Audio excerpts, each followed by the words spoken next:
Hi, straight to vid. Hey, here he is. Hey guys. Yeah. Can you hear me? Just about, man. Let me try and. Yeah. I mean, use your headphones if you can't hear me, but. I'm just turning things up on my Okay. geriatric. Can you hear me now? Yeah, I can hear you fine. Yeah, loud and clear. Very, very faint, or I'm very deaf. Let me try this one, Will. Hold on a second. Yeah. Okay. I'm gonna. Can you hear me? No. Oh yeah. Well, you're really loud now. Maybe I should do that as well. Hang on. Well, I've always been a bit loud. Yeah, no, but that's great. That's really good. I'm going to try. Can you hear me better now? Yeah, I got you, man. Yeah, perfect, man. Okay, Am I that's coming cool. across? Is this good? Am I loud and You're clear? coming across really well. You're coming across so well. Yeah. excellent, man. Yeah. Oh, good to see you. Anyway, yeah. How you doing? Yeah, no, good, man. Good, very good. And hello, everyone that's joined. Yeah. Look at this. Loads of people. Brilliant. It's just spinning like a roulette wheel, isn't it? It is. Yeah. Yeah, That's very cool. good. Very good. Let's hope it's not a Russian roulette wheel. No, hopefully not. Is a certain birthday boy on? Yeah, that's He said he was going to join. Yeah, I just spoke to him actually. So, oh, cool. Well, let me know when he comes on. You know. I will. I haven't noticed yet. Hang on. Excellent stuff. If he's there, happy birthday. If he's not there, then I'll say it when he is there. But I'm sure it will say, yeah, that's it. I'm sure it will say, hey, Joe, what's up, man? Good to see everyone there. I'll try and not to sort of scroll up like this as I'm reading while trying to, I know, you talk don't want to do that. You'll get like a crick neck or something. Ultra Grudge. Who's that? I don't know. I don't know any of these. These are all your friends. No. But that's great. Maybe that's my mum, Ultra Grudge. I don't know. I'm not sure. I don't know. Hey, I should. Cool. So how come you're not in the in any kind of water in any part of your? Well, this is the thing. I think a lot of people were expecting me to be virtually swimming or something, or I seem to do most of my Zooms and stuff in the bath purely because it's all about the multitasking. You know, why not have a soak while you croak or choke or I don't know, chat with your folk? Because I saw your you did a song for in the shower. It was indeed. It was this one-off thing. Amazing. But yeah, well, thank you very much. It was literally a one-off, as usual. We did it in one breath. It was the highlight for me. I'll tell you that. It's everything. Yeah, everything's a highlight if you approach it thus. And again, like what you said earlier in intro, is nothing planned, just go for it. And that's kind of, I think that's probably the story of certainly my life. You know, people think that we're all these, uber professionals, very slick, worked out exactly what we're going to do, say, act, be, look, feel, and you just go, you press record and something's going to happen. And hopefully it's going to be good. You know, that's what we got on stage for. Otherwise, you don't want it too slick, do you? Otherwise, people will be like, I saw them last night. They did exactly the same thing. And I've never liked that, you know. It's No, we definitely didn't do the same thing. No, God, no. I don't think there was one concert that was the same. We played the same at the same field. David said the same things. The audience were the same. And that's what excites me, you know. That's always been fun. I think the time when you're just repeating itself, like, there's no point, is there, you know? Yeah, exactly, yeah. Someone says they can only see half my face, but that's probably good. Well, we can see your crotch region, Will, which I'm sure it's really bad. Certain people might. How am I going to do this then? Hang on. Lie down. Lie down or tilt it up. Have you got tilting. your camera fixed to a cupboard or something? Yeah, this is really DIY this because I've got gaffer tape on. Oh man, I've velcroed my iPhone to an iPad stand, clamped it to a camping table. Yeah, that's cool. And I thought that's pretty good, you know. Look, I've got these little light up bottles. Where are they? Oh, there we go. Here we go. Look, let's move that in there. Bit of rock and roll lighting. Right, this should be. Oh, you still can't. Why is it not working? Last week I got my whole face. I know, man. You were shrouded with a Scant Regard backdrop, which was a case, and and now we got you, Okay, right. Yeah, that'll have to do. That's good. You know, it's all good. It's Crewdson in effect. Anyway, that's that sorted. So everyone can see my face if you want to, but we're all here for Robin tonight. Well, because Robin's got all the best anecdotes about Rachel Stam. I know David had a few. David had a few corkers. Yeah, definitely. Some that I'd forgotten actually, but yeah. I'm sure it's going to lead. So, is anyone asking any questions yet? You're very welcome to ask questions if you want. Keep Will busy, everyone. Yeah, because I need to scroll. Busy, and we like to rock and scroll. Rock and scroll. On this probe and So this how's your studio going? I know you're building a studio. Yeah, and stuff. yeah. Well, this is the thing. I mean, it's now eclipsed an entire year, which is unbelievable, seeing as how I got quoted 6 weeks in January 2020. So the year has been, obviously, everybody's year has been absolutely just like no other year that anyone's ever known ever in the history of humanity and mankind. Yeah. So I started 2020 with this whole getting, planning permission and going, getting a proper room where I can make devilish amounts of noise in, which is obviously kind of what drummers do. And I got this, at the time, this fab, builder who came in and started rocking stuff. Diggers in, digging foundations within 2 days, filling up with concrete. And I was like, within a week, I was like, this is amazing. And we had the stamp gig on, obviously, the Valentine's Day Massacre, which was, middle of Feb, 14th. Right? That was Halloween. It was Halloween in Valentine's February. Day. Valentine's Day, yeah.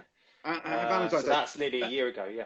No, exactly. So it's first thing in the new year, and I'm like, how long do you think this is going to take? And he's like, 6 weeks. So I'm thinking 6 weeks, that's going to be roundabout. If we finish with the wind in our sails, so to speak, then we'll be able to do some rehearsing in my brand new studio for the stamp show. And I thought, I can't think of anything better right now than that would be, it'd be awesome. It'd be absolutely, totally clean, and get some new speakers in there. You guys can, leave gear, and we can just set up the gear and leave it with that rather than hoddy it down the road to wherever we're going to rehearse. And then, and then I think we had some, well, basically that didn't happen. And then we had like 3 weeks of hurricanes and gales, and all the fence got ripped down, and the trees were going everywhere. And this was when they're trying to put the roof on. And so that couldn't happen for a while.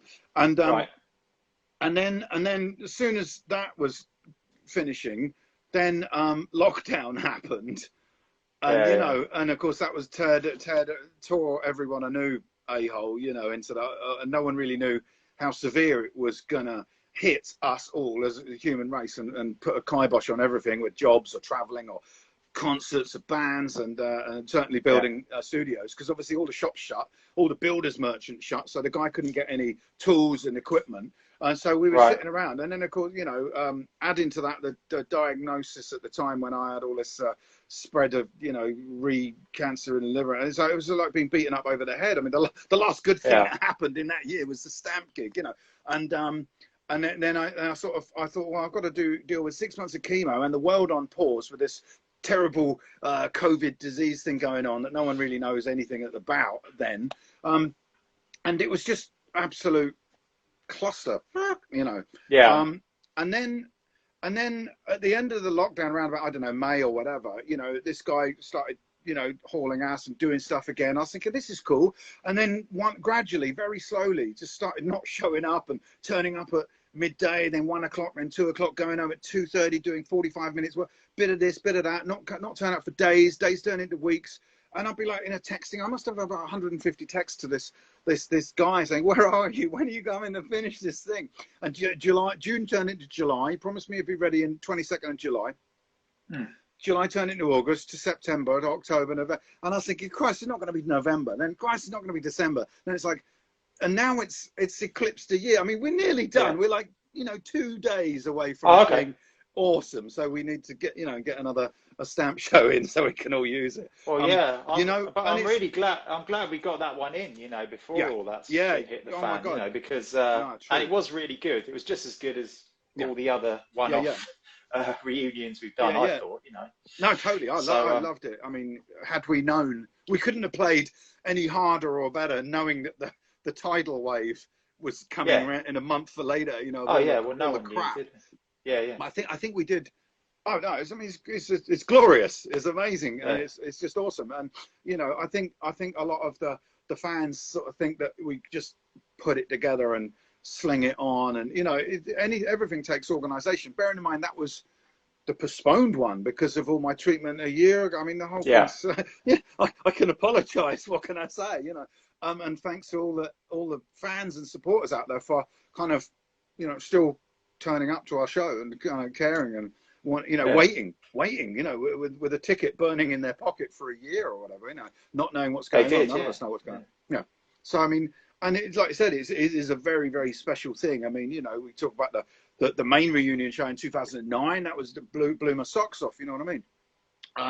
And a few ones we've done. Obviously, you know, I know a lot of people would be like, why can't you just put a record out and go on tour again? And it's like there's a lot more machinations behind any musician than just jumping in a truck and going and rock out. But I mean, we try to keep it as simple a process as possible. But you know what I mean? Yeah. You know what it's like. Even designing a T-shirt or working out where you're going to tour or who's going to drive the tour bus or where you're going to stay and what you're going to eat, where you're going to rehearse and how you do it and how you get your guitars fixed, how I get my drums to the, you know, everything, and who does the sound. And there's a lot more than just cracking open a beer and that. But obviously we make it look like we're just cracking open a beer, waltzing on stage, you know. That's true.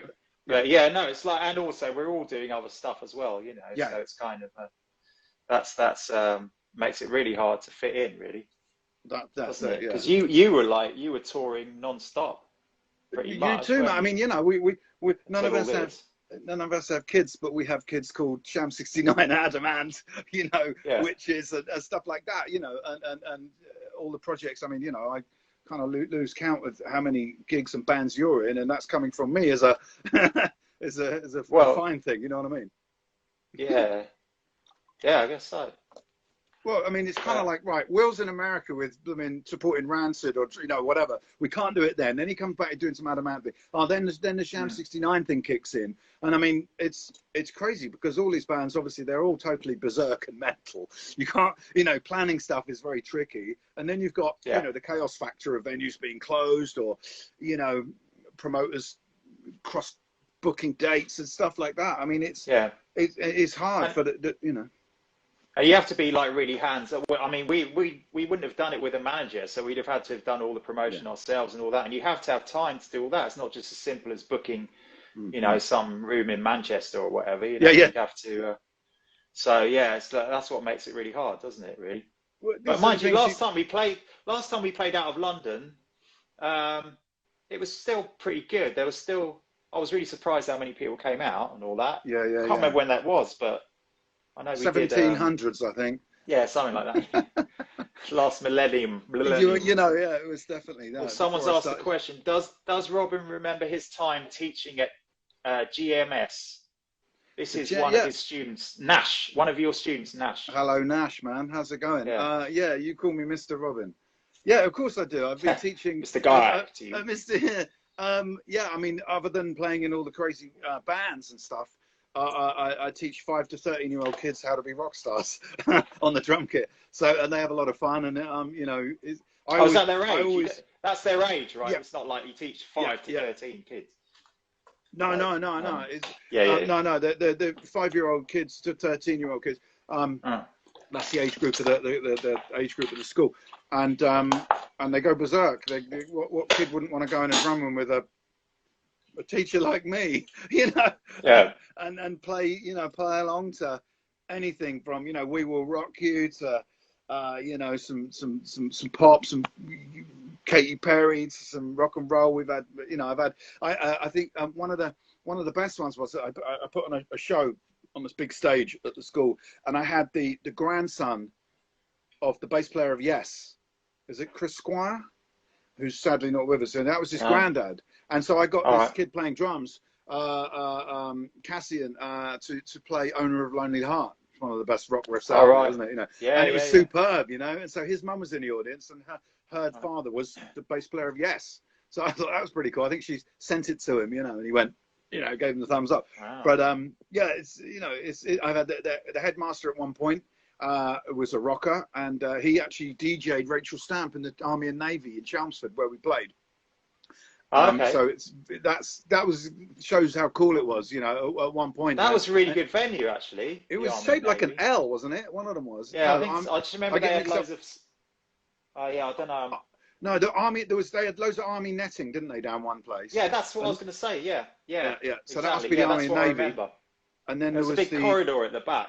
Or something. Yeah. And what was the other club in Chelmsfred? The L. It was shaped like an L. 1, 2, 3 club or something. It was shaped like 3, an 2, L. 1. I don't know. Phones for you.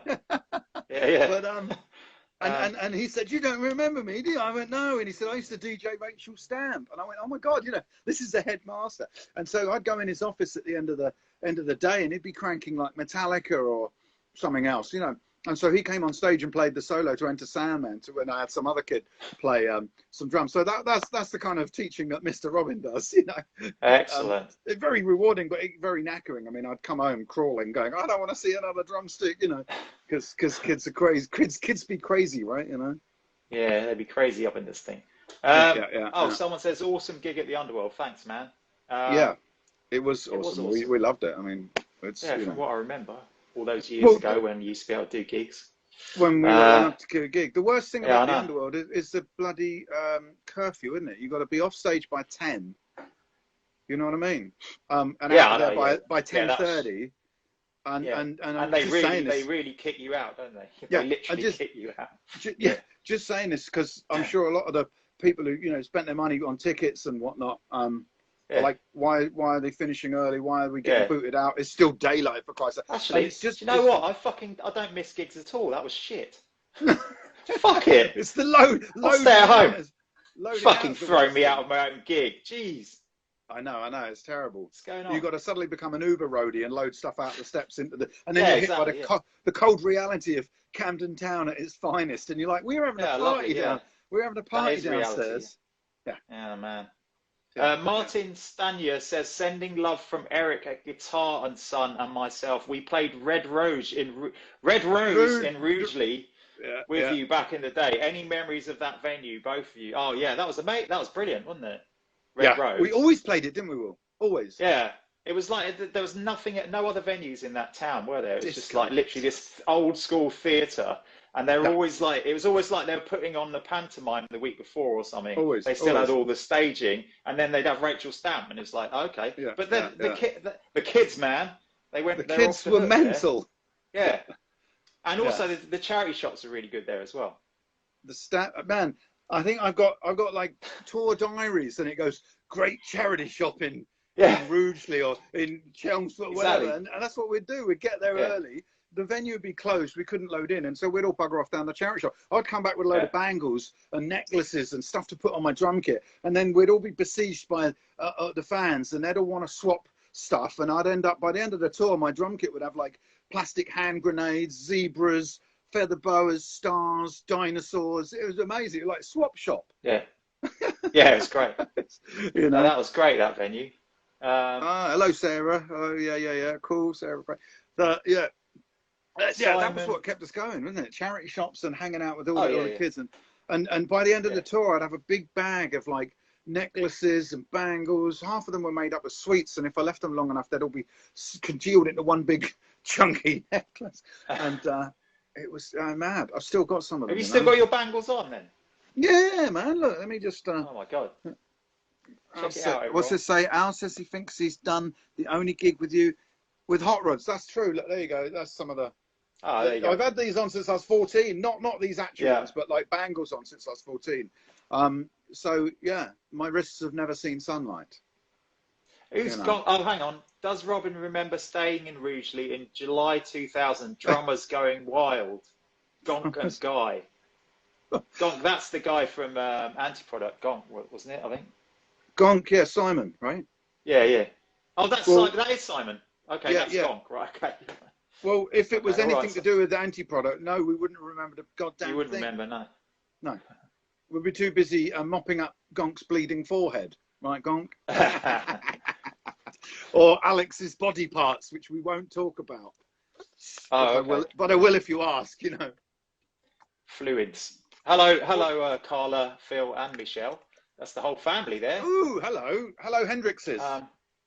Yes, we talk about body parts, and I think I remember seeing Anti-Product in Germany, and Alex Kane, the frontman, who obviously ended the gig naked, swinging from the rafters, spraying his body in orange car paint.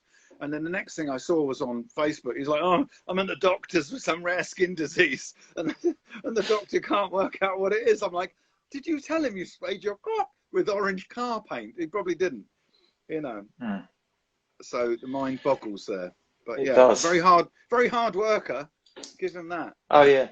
you know, a madman. Obviously, all the people we work with are very mad. How many gigs did you do with them? Because I remember you played like the first gig they ever did in like in that rehearsal place in. Oh God, man! Was it completely pitch black, completely dark, wasn't it? There's probably no lights or anything, but I could see the band. But I mean, vaguely, you probably couldn't see that well on stage. That rings, because that was really good. That was a great, as it was the first gig. Wow, that's cool. Well, talking of first gigs, this is what I wore for the first Stamp gig. Oh, was it really? Yeah, still got it. That was the Underworld. Still fits, baby. Huh? That was the Underworld, right? That's right, yeah. Yeah. Because that's the thing, when you and David were talking, you know, and it was like people asking stuff about that show, and that was obviously, you know, my first show, and a very, very special thing. But we seem to do very special shows at the Underworld, despite the assholes who kick us out. But you know, it was just like, I remember, because we opened with I Like Girls. Yeah, we had the backing tape thing, so half of the song is just David out there, and we kind of did this for the last show, didn't we? Where David comes out and does his thing, starts singing with the sort of the disco-y hip hop intro thing, and then you come out with a and I'm sort of waiting there, quaking in my boots, thinking, oh, have I remembered all the songs? I remember you. I turned around and I did because you walked through the crowd during the song. Oh, yeah, I remember this quite vividly. You walked through the crowd, and I was like, where is he? I thought he'd be on the side of the stage or something. Yeah. Then and this is the first gig I've ever done with him. You know, we were rehearsing, and he gets up, and then I turn round, and he's still not there behind the kit. So I sort of looked a bit lower, and he's like hoovering. You were hoovering the shavings from the your drumstick shavings from the sound check, I think. I'm like, okay, is he gonna come in the or is he gonna be still hoovering?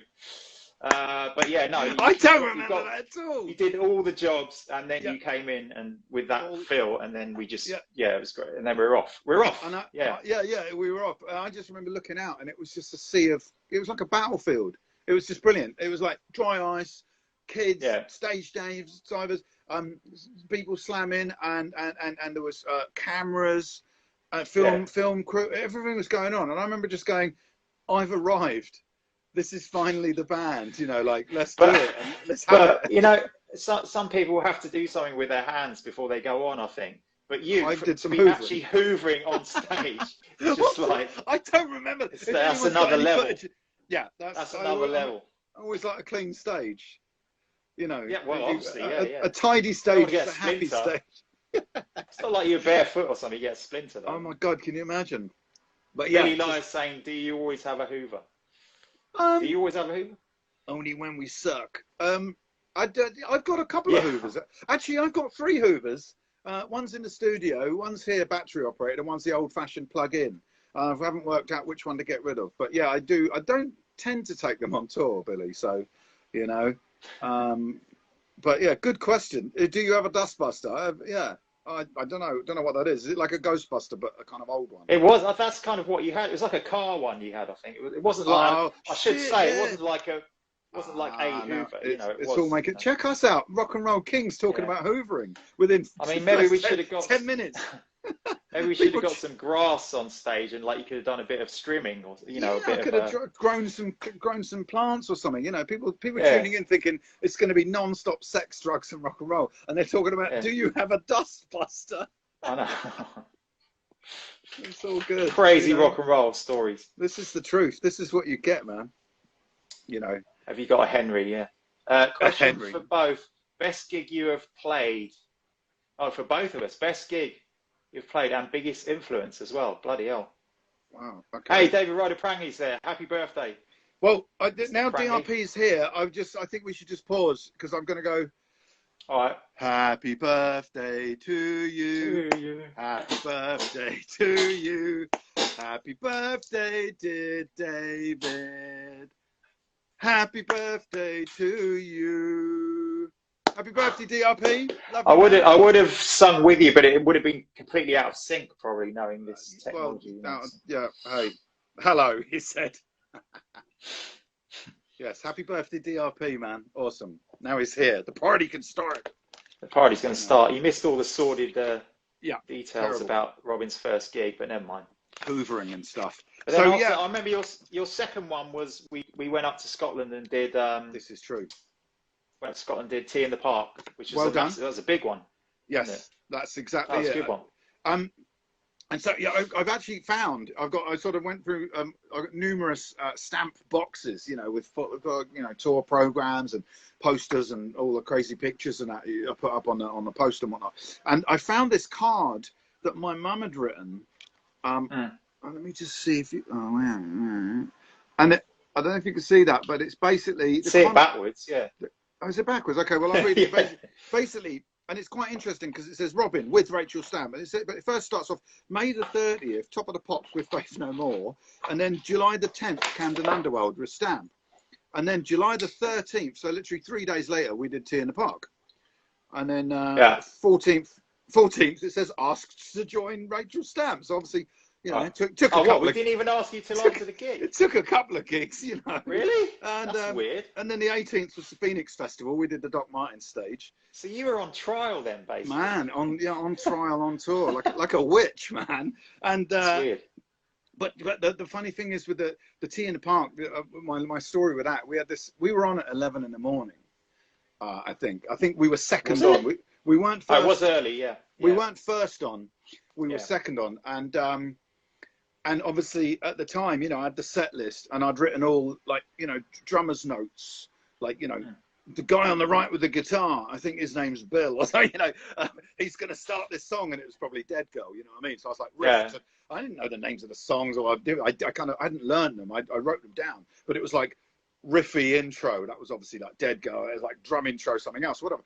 And I'd written all these notes, and somewhere between the dressing room hut that we were in and walking up this ramp to this cold stage at 11 in the morning in Scotland, I lost my set list, and I just and I had a beer in my hand, because you had to sort of just rock and roll, grab a beer, chug it, let's go. And I walked up and went, shit, I've lost my stage. And so I said to David, seconds before we hit the stage, as we were walking on, David, I just want to let you know I've lost all my notes and I have no idea what I'm doing.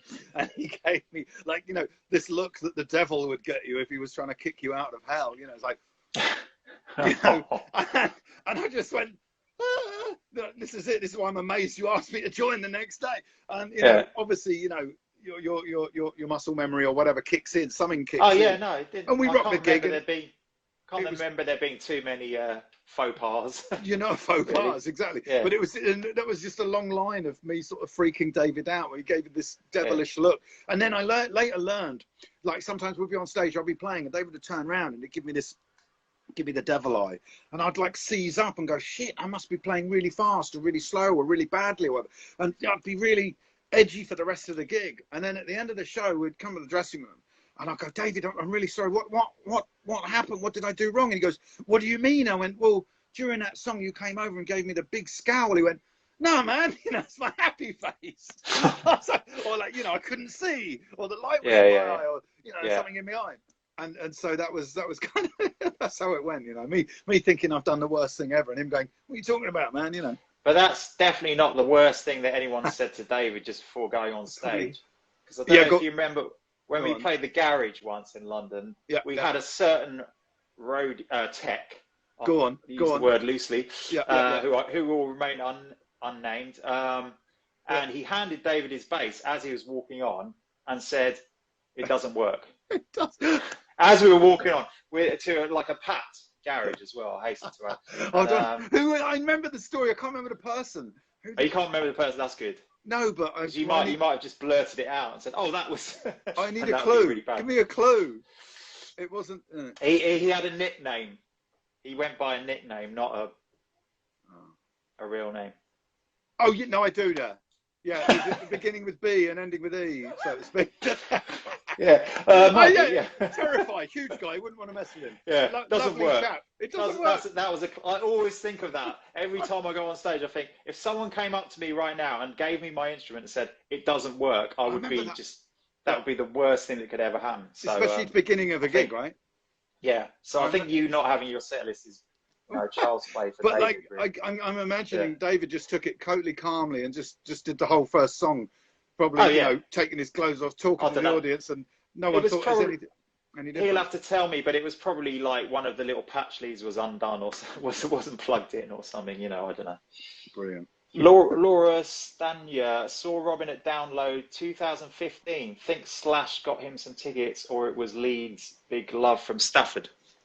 Excellent. Oh, okay. Well, that was, I mean, name dropping here on behalf of my family, but my brother Corin made The Hallow, which is a really good little horror film, and he was doing the rounds at these film festivals, and he was in, let's say, Cannes Film Festival, Cannes Film, whatever, or one of these ones. And the producers were like, by the way, that's Slash and his girlfriend in the audience. And Corin's like, wow, that's cool, you know. And they said, do you want to meet him? And he's like, yeah.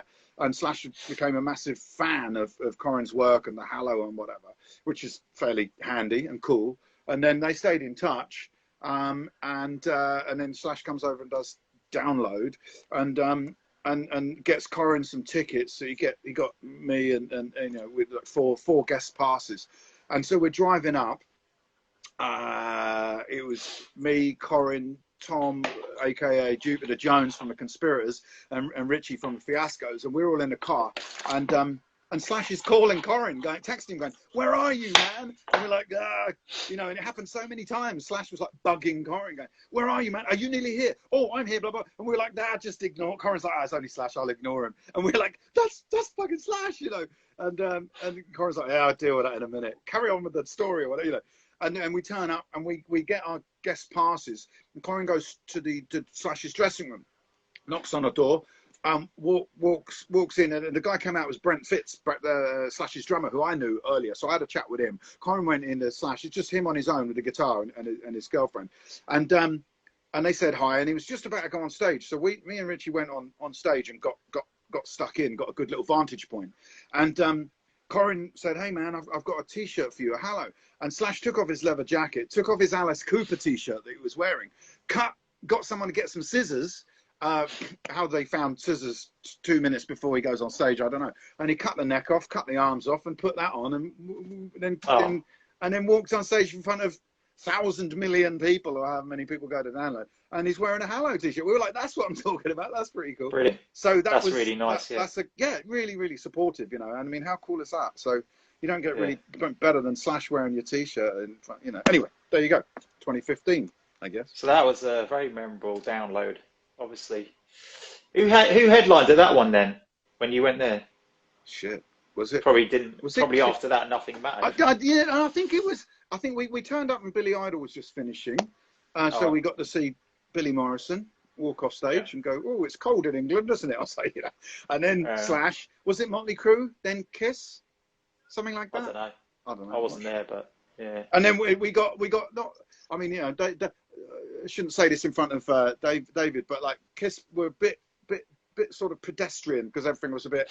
Really? It was like, you know, it's getting late and they were probably tired. Yeah. We were tired, yeah, long day. But everything just seemed perfectly like on the record speed. So instead of going like, whoa. That's probably because they were miming to the record, Rob. Oh, yeah. It was like, whoa. Probably why it seemed like. Yeah. Boom, boom, boom, boom, boom. No. You know, we were like, "Oh, man, who's else playing?" And we saw a tent. And we went up there. I think we all needed a wee. So we all weed in and around this tent. And then we're like, "Oh, my God, Suicidal Tendencies are playing." I'm a big fan of them. And, of course, we had our Access All Areas pass. So we literally walked on stage and sat behind the drum kit, like 6 feet behind the drums. And then the tour manager walked on stage. And I'd known him from working with The Business or something in Europe. So he was like, "Hey, Robin." I'm like, "Okay, cool. I've got the blessing. We're not going to get killed, you know, and thrown off." So we hung out and watched the band come on and play, which was great because they're all amazing musicians. But the drummer's kick drum kept moving off the front of the riser, that old slippy carpet business. And no one was noticing. And this poor bugger was like, "Oh, my God, what am I going to do?" And me being the drummer, I was like, "I know how to fix this." So I grabbed this massive, great big Parcan heavy light, pulled it. It wasn't on. Lifted it up and went round the front of the stage. Front of the drum riser, and put it in front of the drum kit to stop it because it was such a heavy weight. And the drummer was like, "Oh, thanks, bro. That's awesome. You saved the show." And we finished the show. And at the end of the gig, the not tour manager, the stage manager, who didn't know me or anyone, he just, you know, he came and started giving me a load of grief, going, "You ripped up a light." No, when I actually unplugged this light and half the lights went out. Oh, I thought you said it didn't work. You said, "Oh, it doesn't work." Yeah, don't worry, just stop there. Yeah. And so he started giving me grief about that. I was like, dude, I saved the set, you know. So that's another little story about that. But hey, anyway, back to Stamp. Yeah, back to Stamp. Oh, it's Nash from Gems. Hey, Mr. Rob. Oh, someone else from Gems. Another one from GMS. Gems. Gems. Is it Gems? Right. Gems. It's a Gems school, but yeah, that's that. I'm not sure it's called that now. Anyway, cool. Hello, Motley. Mike Motley, the man with the best surname. I can't see it. What was that question I said ages ago? I can't find it now. What does this button do? No. I know someone did send me a message asking if you could have anyone in your band, you'd be the drummer. You can have no, I bass wouldn't. player, guitarist. Yeah, you'd be the drummer. You'd be the bass player, and then you could have any bass player, any guitarist, any vocalist you wanted. Who would it be? Someone's asked that, and I'll tell you who that was that asked that because I've forgotten. Well, you know, that was a guy called Christian. I think he's probably on here. Yeah. Christian. So, okay, well, Christian, that's a very good question. See, well, lately I've been doing quite a lot of singing, as you've seen, as you pointed out earlier, Will, in the shower. So I might actually choose to just, you know, go solo in the shower and sod everyone else. It'd be a lot simpler and cleaner. And do Ice Ice Baby 10 times. Yeah, kind of. You know, Ice Ice Baby, and you know, I think I do most of Every Rose and half of My Name Is Luca. You know. So you know, round the fire or in the shower. But do you know what the funny thing is? I remember back in the sort of fanzine days where every gig we'd play, there'd be like loads of fanzine people turning up and interviewing us, you know. And I think one of the times when these crazy kids realised they could probably get into a show for free by calling up our press officer and saying they do a fanzine. And I think, and David would probably tell his story best, where he got interviewed by someone with no recorder, no notes, no pencil, and they were just chatting. We're like, he's like, you don't even have a fanzine, do you? You just blagged it in, you know. And they're like, no, I'll remember all of this. I'm like, fair play for blagging it. But and a lot of the questions then was like, you know, what's your dream band? And I always say something like, I want, you know, Nikki Sixx from Motley Crue on bass. I'll have Vanilla Ice on vocals with probably Ice-T, or, you know, whatever, and stuff like that. But you know, and the guy from Warrior Soul doing something else, and you know, me on bongos, something like that. But there's always a million different lineups depending on where you want to go with it. But you know, and influences too. Sometimes I listen to chilled out folk music or meditation. Sometimes I'll jump around the room to Suicidal Tendencies. The other day I listened to some old Ice-T, which was fantastic fun. You know, and playing drums to NWA or whatever, and then going through my Warrior Soul phase, or going back to some folk or some chilled stuff or some pop, or you know, it's just music. To me, it's music. You know, I've always said there's only two kinds of music: good and bad.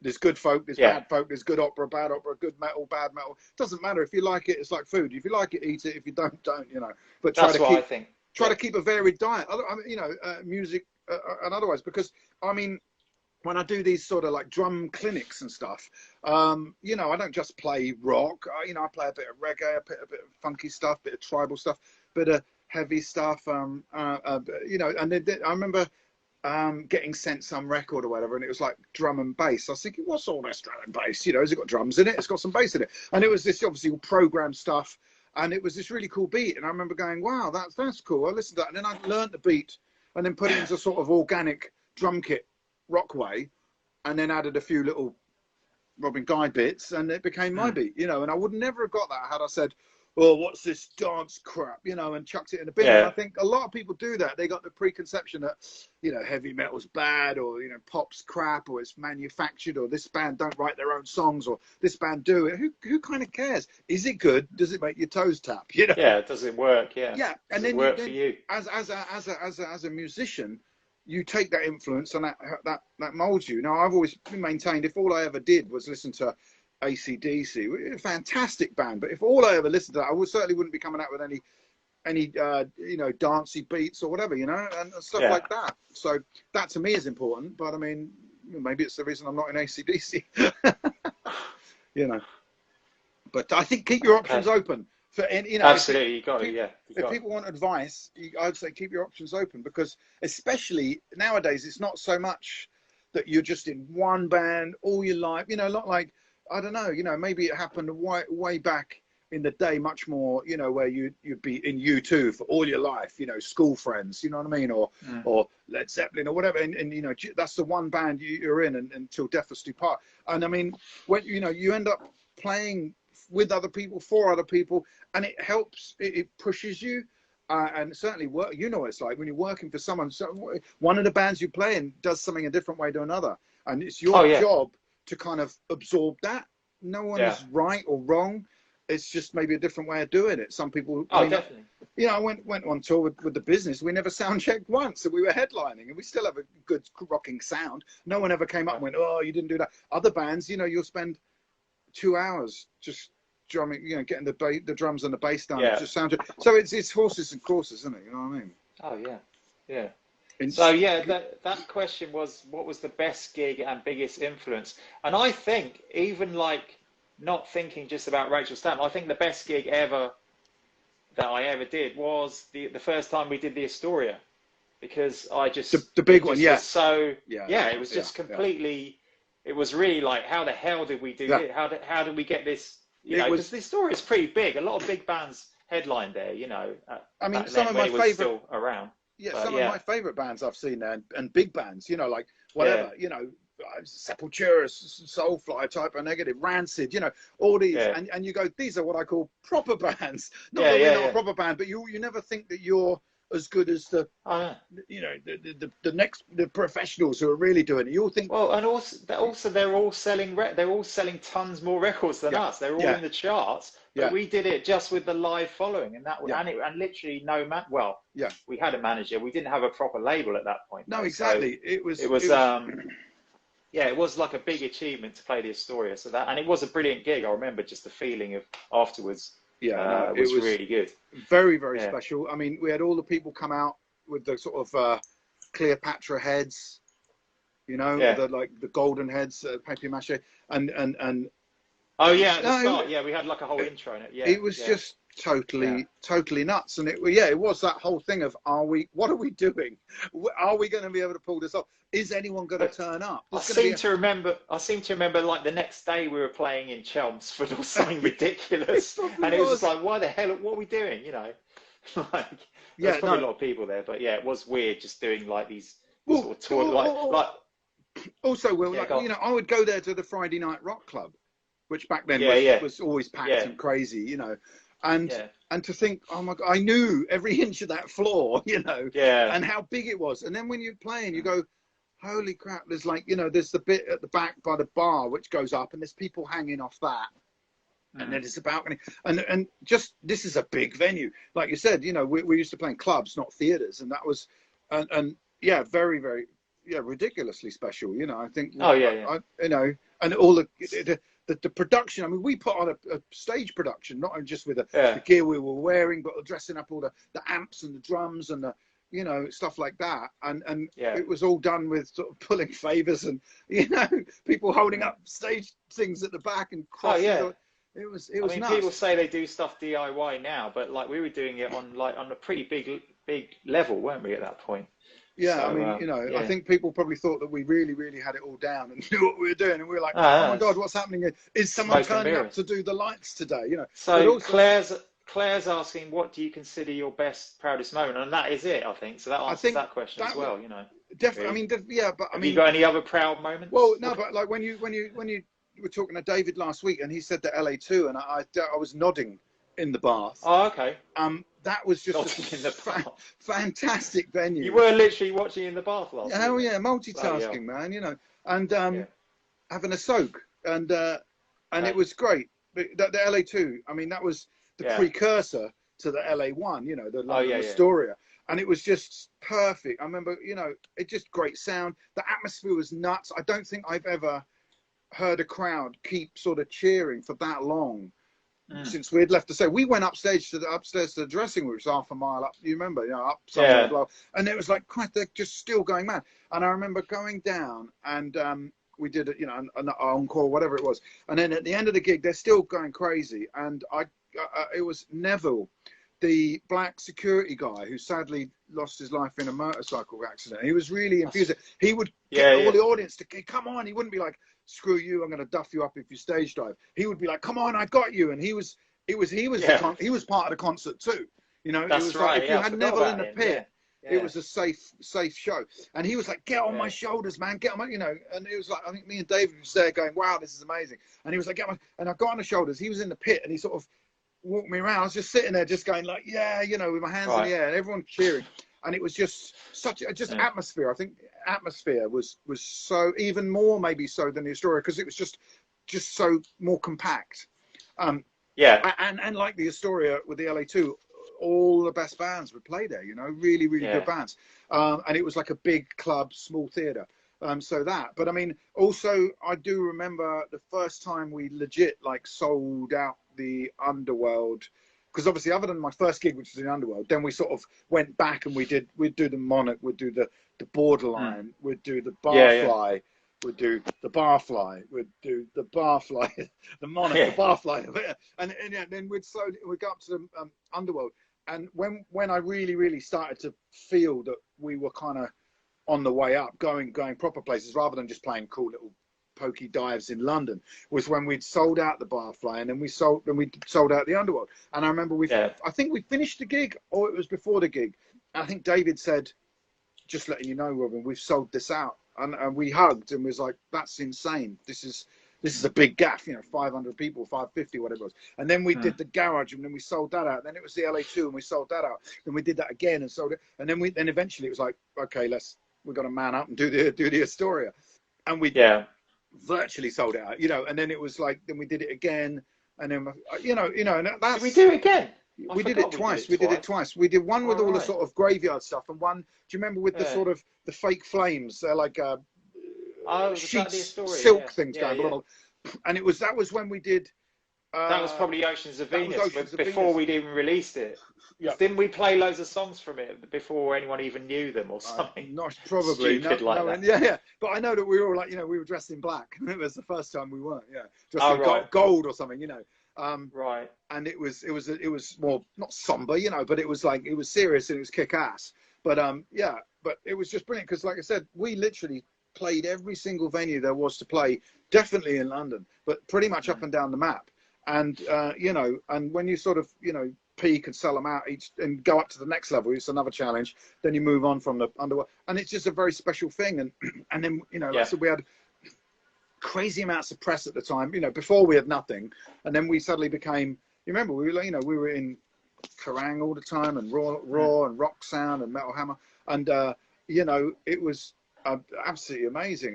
You know, it was crazy. You know, it's to the point where, like, my flatmates would be like, calling up the stairs going, hey, Robin, you know, you guys are in Pandora Peroxide this week. And I'd be like, yeah, read it later. you know, because, you know, not blasé, but, you know, it was kind of, I'll catch that later because, you know, I'm doing my hair right now, you know, I'm in the bar. But whereas, you know, because it just all the time, it was crazy. We were single of the week. And I mean, you know, we're not boasting. I'm just saying this is how it was at the time, wasn't it? It was absolutely, it was a dream. But then we got to the point where it kind of peaked, and we didn't get the record deal that meant that the press, because the press runs on advertising, doesn't it?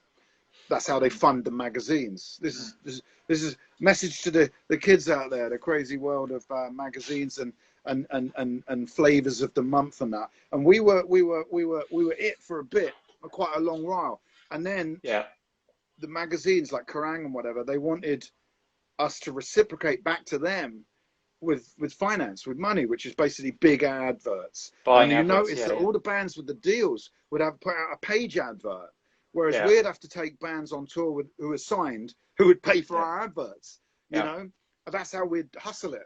And they were. I think I got the impression that Kerrang were like, well, we've given them some press. Why aren't they giving us some money for adverts? And we were like, we don't have the money. We don't have the big record deal that, you know, like David was saying, talking about Placebo or Queen Adrena or the, you know, King Adora or whatever. And they came in with the money and the adverts. And so they had these huge spreads. And then Kerrang kind of just went, see you, Rachel Stamp, not getting any dough off you. Oh, hello, new band. And they'd give all these other bands press. And I'd be like, we haven't earned it. We haven't got the following we've got. We've got a kick-ass following from blood, sweat and tears taken out on the road. These guys have got a following because they've had a big picture in the mags, you know. True, and so it kind of turned on us to a degree, and then it got to a point where we kind of couldn't get arrested. You know, we try as we might, and then we'd start getting, you know, you see the turn of the bad press, the misquotes, and they're calling us indie glam. You know, the best one I ever heard was Welsh indie glam pop tarts from Camden. I was like, well, we're not Welsh. David's the only one who's Welsh. None of us live in Camden, I don't think. We're not indie glam pop tarts. You know, I was like, we're heavy metal. You know? And that's where, you know, you see the sort of the uglier side of the press where they're not helping, you know, and all that. Yeah, yeah. And but I guess when it started off, when we did have a proper deal, you know, we weren't getting the press then, you know, that was when we weren't. When we did have the money, we weren't getting the press. What with the Warner's days before me? Yeah, exactly. That was the thing. It was kind of like we had money, we had adverts, but no one knew who we were, you know. So it was like, oh, okay, so big deal, you know. And we weren't getting radio play, but so it's kind of the other way around then. It was all kind of like mismatched. The whole it was mismatched. There you go. Situation, yeah, yeah. It all happened at the wrong point. Yeah. What's your favourite song to cover? We covered a lot with Stamp, didn't we? We'd always covering old ground here. Well, I mean, we list all the covers. I mean, we did Hit Me With Your Best Shot. We did. Yeah. It's that. It's that. Yeah, it's got to be what that. What did we do? I mean, Calling All Destroyers, obviously. Yeah. With Carmelita, that's a cover, right? I used to like playing Feel Like Making Love. That was good, yeah. That was cool. That's on the live record, isn't it? That's on Sound Packs. That was good. I mean, in soundcheck, that's my favourite. In soundcheck and rehearsal, me and Will would always play a Sugar Ray song. We'd always do Mean Machine or something, wouldn't we? Oh, yeah. And probably Love Is the Drug by Warrior Soul. Yeah. We'd always rock around with that. But like proper start to finish covers, we probably did some Zodiac Mind Warp or something. Yeah, we did Backseat Education, didn't we, at one point? Yeah, man. I think we played that live. Probably, yeah. I think most time if we did it live, we'd get 3/4 of the way through and then we'd just stop and go, right, enough of that. Maybe, It's. I'm trying to think. The cover. Calling All Destroyers is always good, isn't it? As well. Yeah. That was always good. That's I always wanted to do Cop Killer by Body Count, and I think we nearly got there at one point. You know. Really. I just thought there'd be nothing better than David going Cop Killer. You know, or probably you, because me and you are the Ice-T fans, aren't we? Or whatever. Yeah. But I've probably done Mama's Got to Die Tonight or something. You know. There Goes the Neighborhood. Something a bit happier. Or There Goes the Neighborhood. Yeah, that'd be good. But but I mean, I thought, correct me, did someone ask what was your favourite Stamp song to play? Maybe. I'm not sure. If not, I just asked myself that. Robin, what's tell us anyway. Yeah. No, it's only because I think you were talking with David last week, and I was like, oh yeah, you know, what do I think? I mean, I love playing Monsters of the New Wave. That's just a really cool, fun beat and a wicked song. It's just a fantastic song to play. Obviously, you know, Black Cherry's wicked, you know. But also Stealing Clothes. So it's not just about, you know, bombastic, you know, rock or slamming it hard. Stealing Clothes is just a fantastic song. And it's weird because as a person who's obviously I've been part of, you know, the majority of songs or a big deal of the songs, but the songs that were already recorded, I can listen to as a fan. Do you know what I mean? Do you ever have that maybe with sort of Adam or other bands you work with? And even with Stamp, I mean, David had already written Hey Hey Michael and stuff before I joined. That was the first song I heard, you know. Okay, yeah, and you've got to learn it like a fan, you know. Yeah, exactly. I know what you mean. Yeah. And so for me, I can listen to those songs. You know, I'm not saying you don't get bored of the songs you've played or written or recorded, but you've heard them in every single connotation. You've heard them from acoustic ideas to a crappy demo to a better demo, then to a B-side, an A-side, an album track. You've heard it mixed 30 blooming times. You've recorded it 40 times, you know. And so it kind of almost sucks it all out of you. And that's kind of, you know, and you still love playing it live. And obviously when it's new, you know, it's fresh, but after a while, you're used to living with it so much, and isn't it? Like I said, you don't get bored of it, but you don't need to listen to it because you kind of sweat. It's been part of your body, your DNA. Whereas, say, something like Stealing Clothes, I can just listen to as a beautiful song. And so when I get to play it, I get to play Cliff's parts, add my little bit of sizzle, pepper, salt and pepper. It makes it sort of a bit more me and make it the live song maybe. But it's also a challenge to play. Bit of spice. Bit of Spice Girls. So and yeah. I love playing it because it's you've got to concentrate. It's got to be the right tempo. It can't be too hard. And it's just really cool, and it's a really nice moment in the set.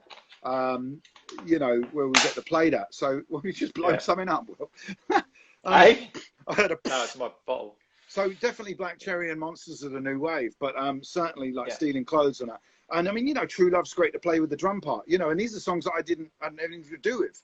That's that's Cliff. That's the original sort of recordings, isn't it? Yeah, that's right.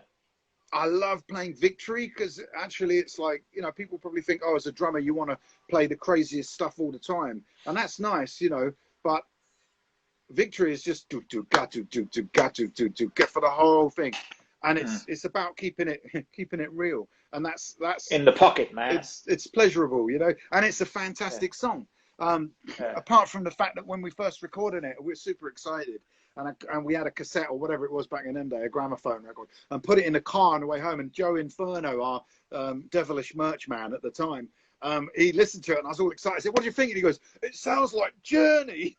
What's this pussy stuff, And I was like, but he just wanted like spank. He wanted 10 spanks. He wanted spank, quite exactly. literally. Yeah, no, totally. But also. Witches of Engelholm is very tricky to get right, as we all know. It's got to be. I always. Actually, that's probably one of my favourites to play. Really? I mean, that's like. That is like Journey. Kind of proggy. It takes you on a journey. Yeah, and it's got some really, really unique bits. So this is why we're not bloody Welsh indie glam pop tarts from Camden, Yeah. So that song. So much more to us. Yeah, but many more colours in our palette. People, they didn't see the colours in the palette. They saw the colours on our hair. What's that say, Robin? I saw his drum show. You inspired me to perform. There you go. That's what it's all about. Nice. Smiling and looking forward. That's nice. And not looking at your left ankle when you play. Claire says, can you give us an insight into how you guys would create songs? Was there a process? It was different with every song, really, I think. Because sometimes it was just us jamming. It might have been even us playing a cover or something, which would turn into a song. But then other times David would have a whole song, or I would have a riff, or it was all different ways, really, wasn't it? And then we'd like get all together and like make it into Rachel Stamp. I think that's the thing. You got key writers that come up with the actual the bones and the crux and the melodies or the lyrics and the riffs and stuff. But when you add Shahina's parts or my part or something, sometimes I would do something that make you play something a bit different. You'd play something that make me play different, and that to me is the exciting part that gives a band its juice, its identity, its tire tread. You know what I mean? Otherwise, and that's the difference between if you've got an idea and you hire some people to record it, you're not getting the essence of what makes Rachel Stamp. It's Will, it's Shahina, it's Robin, it's David, and that's the special sauce right there, but there was no one way, there was no process really. It was just whichever way they came out really. But David obviously writes all the lyrics and all that. Yeah. Oh, Jonah says he loves Tiger Tails too. There you go. Great band. I mean, the thing is, I moved to Wales from one of the first bands I played in called Rag Dolls, and I actually met David and we became friends in Wales. This is like 89, so this is a long time before Rachel Stamp was even a thing. So back in the 80s. Back in the day, I knew David when he was in a band called Hollyweird. And he was in the band was also Chris Nubile, who he's done stuff in the Nubiles, hence his name, and Satric and all that stuff. So it's one of those, and I think Cliff Harris was in Hollywood. I think so. Yeah, I think so. I was in London, so I don't know. I've even got this is one for you, David. Check it out. I've got. Oh wow, is that a demo or something? I've got a Hollywood cassette. And it's pretty. Is that David's mouth? I don't know. It says all songs written by Ryder, Praney, Griffiths, Nettleson, and Harris. So that must be Cliff Harris. So I don't know how I've got that. And Craig, that's Craig as well, right? Craig Griffith. So I don't know how the hell I've got this thing, but it's pretty special and cool, you know. Nice. Yeah. So that's a kind of cool little thing there. Everyone's a lot of people are remembering Joe Inferno. What did happen to him? I don't know. I think he's a farmer now. He's a farmer. Yeah, I think he's a glam farmer. He's a glam farmer, raising bales, not hell, you know. But yeah, that's okay. Who knows? Let me try and fix this in. I'm trying to rig up my phone so it doesn't die on battery here. Oh shit! No, it's old. That might have saved it. But yeah, what were we saying? So anyway, I was in Wales with Ragdolls. I met David. Went to see him play at St David's Hall, which is a big old joint. You know, they were supporting Big Country. David walks out and put a piece of cheese on the drum riser, wrapped in cling film. Obviously, he's very hygienic. Probably wanted to eat it after the show, and that was. I just thought that's quirky. Putting a piece of cheese there, then playing the set. And then I probably ended up helping them clear the gear off the stage and clearing some chairs out of the dressing room for them or something, you know. So we knew each other back then. And then, you know, Ragdolls did its thing and David's thing did its thing. And he went to London and obviously, you know, met you and did the stamp thing. And and I came back home and eventually went back up to London. And this is it's quite an interesting story how I actually hooked up with Rachel Stamp, because I was looking for a band and wanting to be, you know, part of a bombastic rock and roll band, and there was a friend of mine who was sort of working in the music business, a journalist or whatever kind of thing, and she kept going on about, Robin, you know, this you've got to listen to this band called Rachel Stamp. And I said, I'll keep hearing that name every now and again. And she said, I'll send you a tape. I said, yeah, you send me a tape, you know. And that never happened.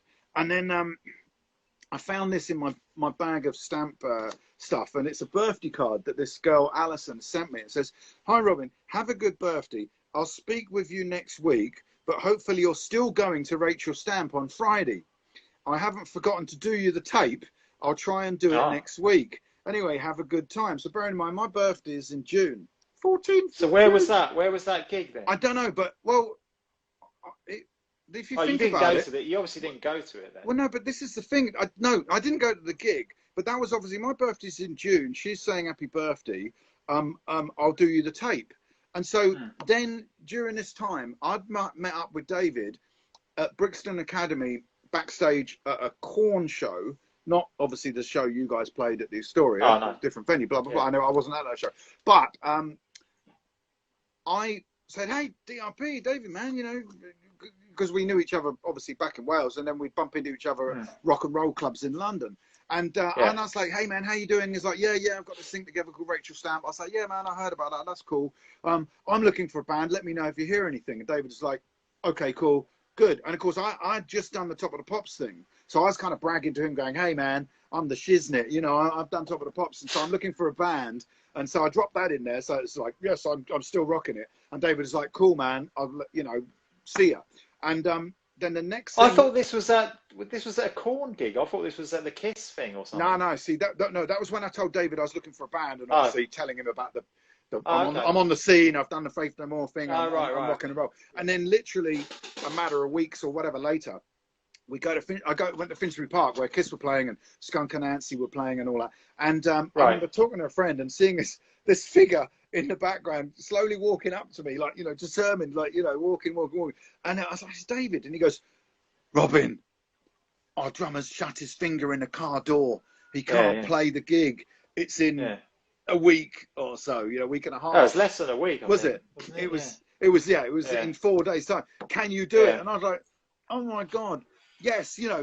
So that was, you know, any of those factual, you know, music historians would be like, right, I know when that Kiss gig was, you know, and then whenever well, according to my mum's notes here, the Camden Underworld was July the 10th. So it was like, right, David, here's my number. Back then it wasn't any, here's my iPhone, Twitter me, you know. It was like, phone my landline at this crazy mental house I was living in, and, you know, sing me the songs. And, he got, you know, Anxious Music, your publishers, to send me cassettes. So then eventually this girl, Alison, who sent me this card, she goes, "Hey man, I got that cassette to you." I went, "Never mind, love. I'm in the band." So how mental is all that? You know what I mean? Yeah. And I remember like David, I getting the cassettes sent to me from the publishers, and David phoning me up and saying, "Right, we're going to do this song first, this song second, blah blah blah." And I was like, "Right, sing them down the line. You know, how do they go?" And then we did. Do you remember where we used to rehearse? It was like this split level. It was this. We had to load the gear onto this platform. Oh, was it Scar? Elephant? Scar? Yeah, no. It was no. We did a few different places. It was called like Gorilla Studios or Elephant Studio, Hippo Studios, and I swear we loaded it onto a platform outside. Jumbo. There you go, Dumbo, Elephant, Jumbo. Yeah. And it was this thing where you go up there and load the gear in, and it was just me, you, and David. And and I only knew David. That was the first time I met you. Was literally at this rehearsal studio. Loading the drums in, and we didn't have any option to fail because we had a gig. We had 2 rehearsals, right, or something. And then it was this massive gig I decided to open by hoovering. So it's all there, kids. You know what I mean? But that was the only time you sucked during the gig. It was. So there's a lot of really crazy, interesting little facets and facts of how it all kind of came together. And you know, I'm sure David's got his take on that as well. But that's how I saw it. It's like meeting David at the Corn gig, me telling him I'm looking for a band. A couple of weeks later, meeting him at the Kiss gig, and him going, Cliff shut his door his door in his hand, the door in his hand, in his head. You know, can you fill in? And it was like I said, the rest is sort of that must have been history. Pretty soon after that, Korn. No, maybe it wasn't, but I seem to remember the rest of the band didn't hang around too long after that Korn gig, which we were talking about last week. If anyone watched last week, we went through the whole thing about getting bottled at Korn, and that was right before Robin joined. So. I'm sure Robin wouldn't have left the band for that reason. No, I wouldn't have bottled you either. You'd have loved it. I'd be drinking the bottles, but no, exactly. Well, you know, but it's crazy because you guys did the Korn thing. You supported No Doubt, you know, and then with me in the band, we supported Cheap Trick. We the Astoria, where they borrowed my drum kit in soundcheck because they didn't have any. They borrowed my amp as well. They were a Cheap Trick because they had my amps. Rick Nielsen was using my amp, my cabs and everything, you know. They were going to hire our back. I think our manager said, like, look, they want to give you 50 quid to borrow your gear. I was like, whatever. Yeah. And they broke it in sound check. And then they hired another. They gave me my drum kit back, hanging with this tom arm, hanging off. And I was like, bastards. And they're like, oh, we're just phone up John Henry. And they got like this brand new drum kit hired for them to play on. I was playing this thing with a gaffer tape thing. And the drum tech was like, yeah, man, I'll sort you out when I get back to Texas or whatever. I was like, and I never heard from them. Oh, I remember. Now you say that, I do remember that. Yeah, I remember the drum tech saying something. Do you know? But they've got. He's not in the band anymore, Bunny Carlos. They've got. I know. Rick Nielsen's son is the drummer now. Oh, right. And he's really cool. He's really nice. I'm sure he would have sorted out. I just remember their bass player looking like Clint Eastwood and having a 12-string bass, and he was cool as hell. Cool as hell. Tom Peterson, yeah. Oh, he was cool. And we did Rock City as well. And all I remember is at the end of the gig, going out and basically going, right, he had so many Rick Nielsen threw out so many plectrums, didn't he? And so I got 50,000 of these Rick Nielsen plectrums. I was like, right, you broke my drum kit. I'm going to take all your plectrums. And then he came in the Astoria dressing room, and all like kind of embarrassed. We were chatting just as a band. We just come on stage, and he came in all sheepish, going, "Hey guys, I'm really kind of embarrassed, but my daughter's now a fan." And you and David were the massive Cheap Trick fans. And you guys were just like, you know. I'm happy to die now. Rick Nielsen's daughter's a fan of Rachel Sand. Yeah, but maybe he just went in everyone's dressing room and said that, you know. Yeah, no, man, no. She wants a T-shirt. He wouldn't lie to the stamp. And he had a tea bag. No. He had like a herbal tea bag coming off his goatee. I met up with him last year because they played while I was on tour with Adam. We had a day off. Oh, yeah. And we managed to go and see them supporting ZZ Top, which was amazing. So, wow. Cool, man. But it's the same 3 guys, but Bunny Carlos, the drummer, isn't in the band anymore. Yeah, I know. It's a shame. They've done a Bill Ward with him, haven't they? All legal and whatever. But so that was the Cheap Trick, and that was his story. Then we supported Iggy Pop at the Brixton Academy. Brixton, yeah. With it was 80s Beeline Matchbox Disaster first, then it was us, then it was Pitch Shifter. Oh right, Pitch Shifter, brilliant. Yeah. And then Pitch Shifter. Yeah, man. Oh, I forgot it was all those bands. Yeah. And then it was Iggy, man. Yeah. And I met the band and never met Iggy, which is a shame. But no, I did. We didn't have an audience with the Ixter, did we? No. But never mind. I think there wasn't Johnny Depp. Johnny Depp was there or something. I don't know. I thought it was you, Will. So. No one was allowed to go into Iggy's dressing room because of that, I think. No doubt, man. Hanging out with him. Yeah. Anyway, come on. More stamp questions. What's going on? Yes, I am going to Hard Rock Hell, by the way. I'm playing it with Fiascos of playing some special secret thing. Oh, one of them. There's so many Hard Rock Hells. When's that? I think it's next year. No, this year. Next year. I think it's like November. This year. It is next year now. It's next year now, yeah. So this year, like November, we're going to, who was in Iggy's band at the time? I don't know, man. Billy, don't know. Good question. I don't think it was no one from some the lucky dudes, not any people I've heard of, but I mean, that's cool. I remember the drummer was amazing, I remember. Yeah. I know the drummer of Iggy Pop now through a couple of drum convention-y type things. He's a total cool guy. Can't remember his name, but Matt Helders? No, that's another guy. But anyway, whatever, blah, blah, blah. So, what's the craziest fan moment, Robin and Will? I mean, I'm just going to say David's one again, about the handcuffs, because I can't beat that, really. There's nothing else. Everything pales in comparison with it. Being handcuffed to someone. See it from my point of view. This is my first gig with you guys. I come off stage. Oh, was it? Yeah, right. Yeah. I mean, everything happened. I may as well have just quit then and gone, fuck it. Let's just disband right now because this is peaked in one show. It's everything we've done. I mean, we'll come off stage and it's like, we're all like, oh my God, well done. Have a drink. Let's, didn't mess up too much. Don't hate me. I'm in the band. And where's David? It's like, he's gone to the fire. The fire station. Yeah. And do you remember, because there was a big after show at David's house and there was the girls from Fluffy were there that you guys were pals with. They signed to Geffen or whatever. They were the next they were the UK's whole. Iggy's drummer was Alex from the Nymphs. Oh my God. Okay. Wow, David that's why he was insane. Really top stuff, DRP. Oh right, he died, I think, didn't he? Oh God. I think too many memories from those gigs. Yeah, but I think he got run over or something. Awful. God. It's really bad. That makes sense. That's right. So I was looking forward to obviously partying at this after show with this amazing band that just played a show with, and hanging out with the girls from Fluffy, and just everything's cool. And suddenly David's not there, and we go to his place, and I think he instructed me never ever to look at his room or the mess on the floor. Or, don't look under the bed. I think there were bodies under there, I swear. And we're just hanging out, and then I think he went to the fire station and got him cut off or whatever. And I think I ended up crashing out in his bed. I think David slept in his toilet that night. And I just thought, this is it. This is the greatest rock band of all time, And dear. It was, I won't say it's been very eventful for a downhill gig, since then. It's been up, but it's been amazing. So, but what was the question? Most memorable? Yeah, what's your most memorable? Well, I don't know. I mean, there's so many good ones. I mean, rock and roll, craziest fan moment, basically. Oh, okay. Here you go. Right. Well, I've got a very good fan moment.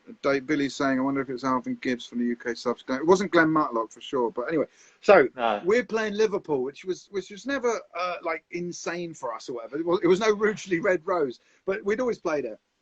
And well, you're all right, but you should go on stage. You're all right, but Rougeley. Yeah. So Chelmsford Y Club, But no, it was cool, and we did some interviews and we did the show, and it was great. And then we finished the show and we go outside where there was all these big sort of glass doors outside the venue or whatever, and everyone's there. So we're getting hanging out with the fans and and just chatting, and we're out there for a long time, and it's all good. You're talking over there, I'm talking over here. David's doing something. I doubt if I was. No, you probably buggered off. You were hiding. So probably eventually it was just me. All right. So and exactly. This that was what's brilliant about Robin. You just get him to do all the socialising. It's meet and greet, and it backfired kind of. So this is what happened. I'm in Liverpool, and all the fans are there. I'm hanging out, and this girl ran up and plonked something in my hand. There you go, that's for the show or something, she said. And I'm knee deep in talking to these people, so I ignored it for a while. And we're just talking all the time. People are, chatting and wanting to know. And I clutch in this bit of material in my hand. I thought, you know, back then, as you know, people would give us T-shirts, sprayed bandanas, and they would do all sorts of things. And I glanced down, and she'd give me her knickers. Well, I assumed they were her knickers, but you know, not someone else's. But anyway, so I sort of went and clenched. There you go. You know, clenched them in my hands. Sort of thought, oh God, you know, I didn't know what to do. I didn't really have anywhere to put them, so I kept them in my hand. And we carried on chatting, and then some other people came up and chatting, and eventually the crowd slowly thinned out, and I was left with these two very young fans. I think it must have been an all ages show, and I'm guessing they were probably like, you know, let's say 13 years old, 12, 13, 14, no older than that at all. And I said, hey, you know, what's happening? You guys going to be able to get home okay? And they're like, we're waiting for my dad, waiting for my father to come and pick me up. So I said, well, you know, being the responsible adult there, so to speak, I will wait for you guys, because otherwise it's just like, I'll bugger off and leave these two young ones outside the front of the venue. It's getting dark, it's Liverpool, whatever. So I hung out with them, we're chatting, we're, you know, getting on well. And Virginia, Junkyard Jerry and Kathy, what's up? And so I'm hanging out with these two young kids, and I've forgotten all about the knickers in my hand. Yeah. So I'm just chatting away, you know, making them feel safe. And it's how can you forget if they're like in your hands? Dude, so I mean, that you must have been off on one. I'm making them feel safe, all right? Yeah. Shut up, you know. Yeah, so yeah. and it goes on for ages. I'm chatting away, and I'm like, is your dad coming? Yeah. And eventually, you know, this in the distance, there's a pair of headlights turn up, and they go, that's my dad, and he gets out of the car. And you know, obviously, he's probably a bit shocked to see the two young uns with this sort of crazy ass, you know, rock and roller with pink hair and makeup dripping down his face. And they went, no, this is Robin. He's from the band. He's really cool. He's big, looking after. And he puts out his hand to shake my hand, and I went to shake his hand. And I went, oh. Yeah. So I was just like panicked, crap myself. I don't put them, you know.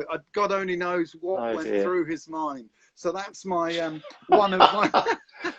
Oh dear. One of those moments. I can't remember you saying that. You didn't tell us that at the time. I think you might have been a bit ashamed. No, but I tell you why. No, I wasn't ashamed, because I couldn't get back in the freaking venue because it had locked by then. Oh. So I had to wait. Yeah, but you would have told us the next day or something, surely. I don't know. I was either keeping it in the old, you know, or just terrified. So, yeah. I was either terrified. Yeah. That was. You probably just didn't want it to have happened. You know, you wanted it to be a nightmare. You know. I don't even know. So I don't even know whether I want to reach out and say, hey, if you were the girl that gave me the knickers, or whether you were the kids that I hung out with while holding this pair of knickers, or you know, whatever. Let's move on. But yeah, that one of many faux pas, as you say. Yes. You know what I mean? That's a pretty crazy. That's a crazy moment. I must say, nothing like that happened to me, because I never used to socialise then. You were inside the venue, and I was getting locked out. I was like, shall I go and say hello? Nah. But I've had some good. I make up for it. I made up for it now, though. I go out all the time. I go out even when people don't want to see me. You know? Take a pair of knickers with you in case you know. I'll do that. I'll take that advice. I got a couple of cool things, because do you remember the fan club was like, you know, the cult of Rachel Stamp? You remember that? I think so, I think, again, Joe Inferno would sort of mastermind this, probably to get everyone's addresses and stuff like that, or dresses.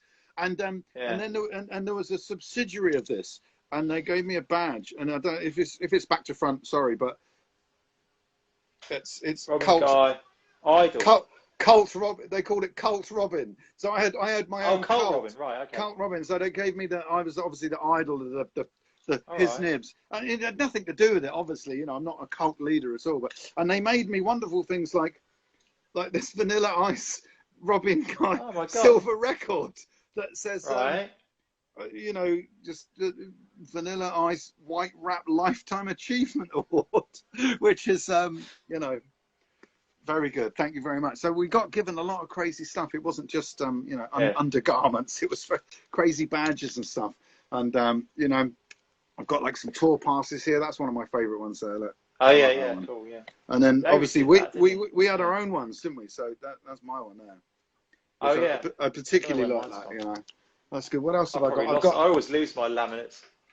Well, I just put them in a big box. I've got a picture of one of our tour managers here, Mr. Steve Honest. Oh, Steve, yeah. And you know, and he had red hair at one point, didn't he? And then I was recording an album, the 5th album with the King Blues. And I went into the album session, and it's Steve Honest's studio.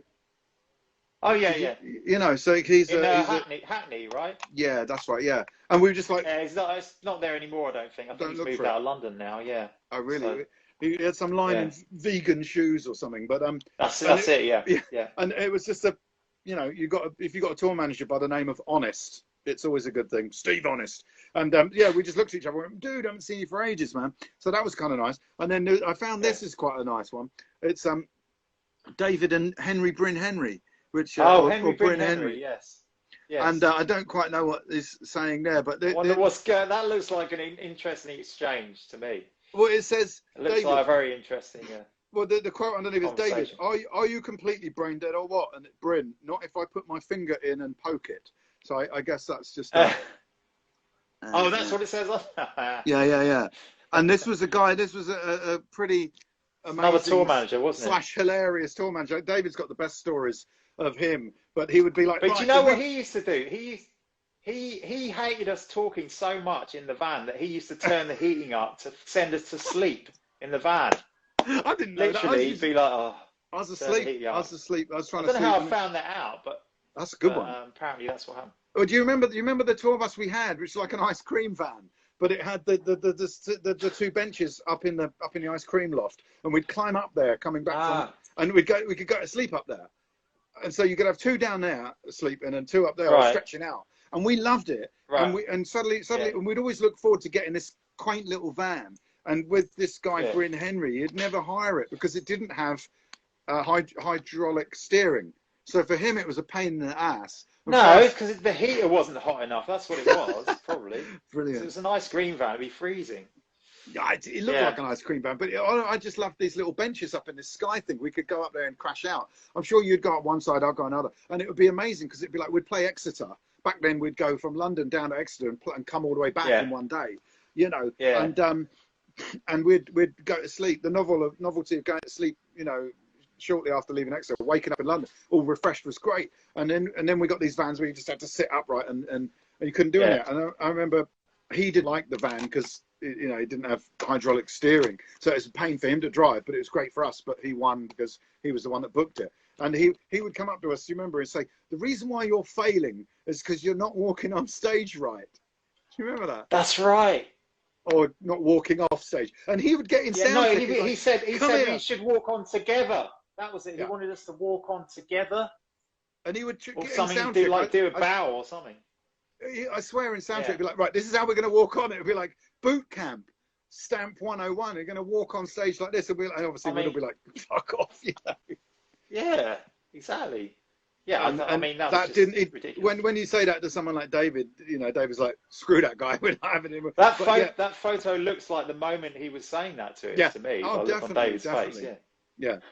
But all these people, I wonder what they're doing. He's probably on here listening.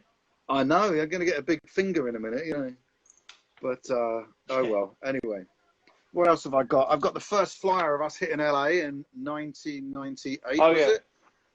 Yeah. That's us. A shame it's all back to front, but hey ho. But that's we hung out with Terry B. Sorry. What you got, man? Yeah. No, I just. It says Rachel Stamp from London, England, and down the bottom it says full tilt rock and roll scum, which that was one of my favourite monikers. That's so much better than Welsh glam pop indie tarts from Camden or whatever the fuck that was. Yeah. Like full tilt rock and roll scum was good. And so that was a flyer from LA where we hung out, you know, with Terry B from Manhole and Chirasatana and all that, you know. And what was the name of the promoter? Ricky Vodka. You remember? Oh yeah. They were obviously all had surnames like Valentine and Vodka. I swear his parents were Mr. I remember Mrs. going Vodka. to that. We went to some bar where they set light to the bar or something. There you go. Where was that? Yeah. Oh, here you go. Look. Where did we play? Oh, Ed's asking where we played in LA. We played. I think the biggest one we did was the. Oh, you can tell us, yeah. Well, we did the Troubadour, definitely. Well, this flyer says we did Club Cadillac at the garage. We did the Opium Den. We did Moguls and the Troubadour. That's right. And that was all in 1 week, wasn't it? Really? Yeah. And we stayed with the girls that got from Fluffy and the bass player from the Throbs, who's now in Faster Throbs. Pussycat. Well, he's in Faster Pussycat now. Yeah. Danny, isn't it? Danny? Yeah. Yeah. Notorious pisshead, who Bridget West wrote a song about him called probably a Notorious Pisshead or something. But yeah, and Corin, my brother, came out. He's written notes all this. That he's staying at Rico's, who was the bass player from Chirasatana, and oh yeah, all these crazy. Got some good tour program. Do you remember this one? The Raw tour. Oh yeah. Nice. Is that a zombie Lita Ford that David? I think it's Lita Ford. Yeah, apparently. Yeah. You know. Did you have a big following in America? Following in America? No. Only stalkers. We did following. We did. That's all we did, pretty much. Oh no, we did some more touring later on, but yeah, we're dope. Yeah, no, we never. I didn't do. Yeah. You can run, but you can't hide. Tour. That's another one. These are good. Yeah. That says Book of Lies. Yeah. I don't remember that at all. Yeah. This is good. What else we got? I got Winter Tour 2002. That's getting serious there, man. You know. Yeah. Proper booklets, man. We got like maps and stuff. Who'd have thought? This is before the internet. Like an A to Z. I think you probably came up with this one, Will. Oh, Weird Science. Yeah, I'm sure. Yeah. I've got the laminate for that one actually somewhere. Yeah. There you go. And more maps, brilliant. And a short spring trip round Blighty. That one's called. All right. I got a very good story about the front cover of Oceans of Venus. Oh yeah, go ahead. Oh, this is bloody hell. This is really thick. This is back in the days where you could do 30-day UK tours. Look at that. That's and we would hit the road and come back a month and a half later and just play Southampton to Scotland. Yeah. So look, here we go. Rachel Stamp, Spring Tour 2000 itinerary created by Bryn Henry. He's even credited himself. He's even credited himself. It's not very symmetrical, that though, is it? No, it's symmetrical. It's a brilliant word. It's symmetrical, yeah. So here's the story about the Oceans of Venus album cover. Okay. Obviously, we shot it in an ocean on Venus. That's it.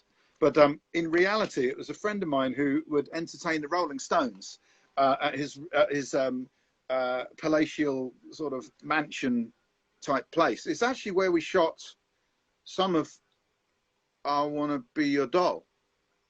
The stuff in the car where we drive out, where we go in. You remember it opens, we go into the gates, and the Cadillac drives us through.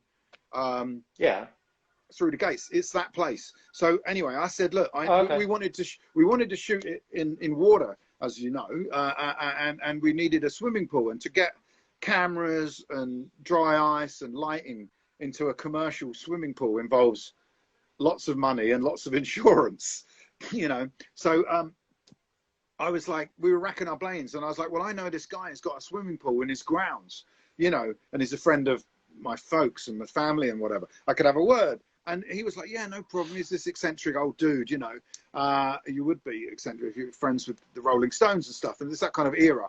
And he said, yeah, you can come down and shoot in the thing. We've got an off week, people aren't staying in his place, like a kind of holiday type place, I guess, spa and swimming and lodgings. Yeah. So he said, we've got a couple of days off, so come and shoot. So we got Paul Harris, was it, doing the photos or whatever? Yeah, that's right.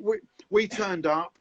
Of course, David didn't bring his swimming trunks, so I had to lend him mine, which were spotty, which I don't think he quite liked. But we had to convince him that it was further enough underwater that we wouldn't see you wearing polka dot lycra shorts or whatever. Yeah. Anyway, so we covered the swimming pool with dry ice, and we're doing all these shots, which is obviously quite difficult because you've got the humidity, the condensation, our makeup's running down, and we're trying to be cool while sort of treading water and doing all this stuff.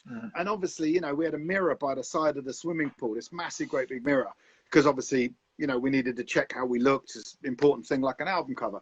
So it all went well. We finished shooting, and we're getting changed. And David was still in the pool or doing something. And I'm getting changed. And I heard this like crash. And then I sort of, oh shit, or whatever. And I went, oh God, what could have possibly happened?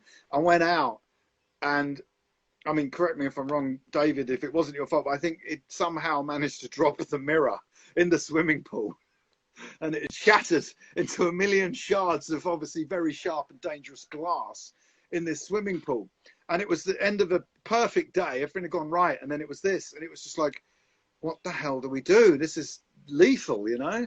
This guy's going to open it to the... Get my dustbuster out. Yeah. And of course, this is the problem. When you pull favors, it's on you. So everyone just sort of split and went, yeah, see you later, Robin. See you deal with it. And I was like, what the hell am I going to do? I've got to talk to this guy who I kind of barely know and say, thanks for that. Really sorry. Little bit. By the way, you got 30,000 gallons of shard glass water in your lovely hot swimming pool, and you know you've got to open it to your paying guests tomorrow. We're all screwed. And he was like, oh, and he was very mellow about it. He was, oh, well, we could drain it. I'll get, you know, my gardener to drain it. And obviously draining a swimming pool is quite a big thing, and then filling it up and then heating it and then putting the chemicals in. And he was trying to be not calling me all the names under the sun. And of course, you know, manager at the time, he didn't care. He was just like, you deal with it, Robin. You know, I was like, man, this is not good. I've saved the band hundreds of pounds, thousands of pounds, and he just didn't care. And of course, you know, I think we'd managed to get the deal for like a bottle of spirits or whatever. And I'd rather than say, look, I want to hire it for a few £100. He was like, oh, I like vodka. So I had to try and get money for a bottle of vodka out of our manager. At the time was notoriously tight, you know, and he gave me like £10. And I didn't know anything about vodka. So I went, oh, well, the one on the adverts is Smirnoff. It must be really good. So I went and bought him this like £9.95 bottle of Smirnoff. I went, thanks, man. And we fucked up your swimming pool, costing you hundreds of pounds in man hours and shards of glass. And he actually did have to hoover it out. He had a waterproof dustbuster.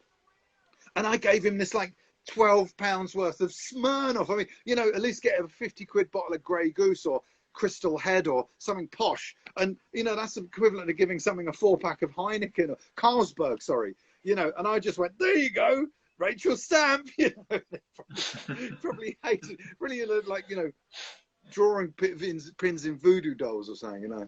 So that's the little story of Oceans of Venus, and that explains all the bad luck that we got for the next few years. Yeah, all the bad luck, man. Yeah, that was it. Crikey, man. Oh.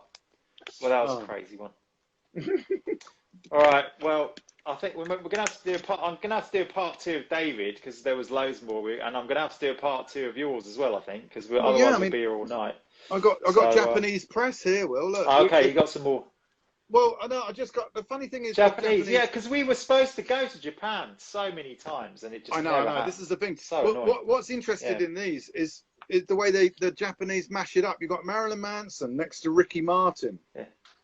And then you've got Spice Girls, and Teenage Fan Club, and so here's us. Obviously, I have no idea what we're saying, but it doesn't really matter because you can just look at us looking gorgeous. Yeah.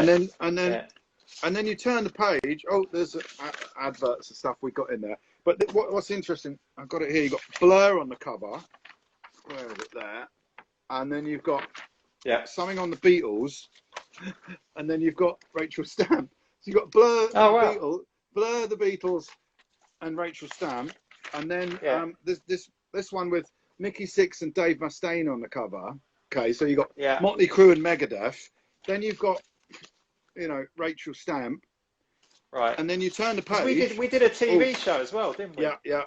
So here you got DRP, Mr. C, Shahina, and me. Yeah. And then you turn the page.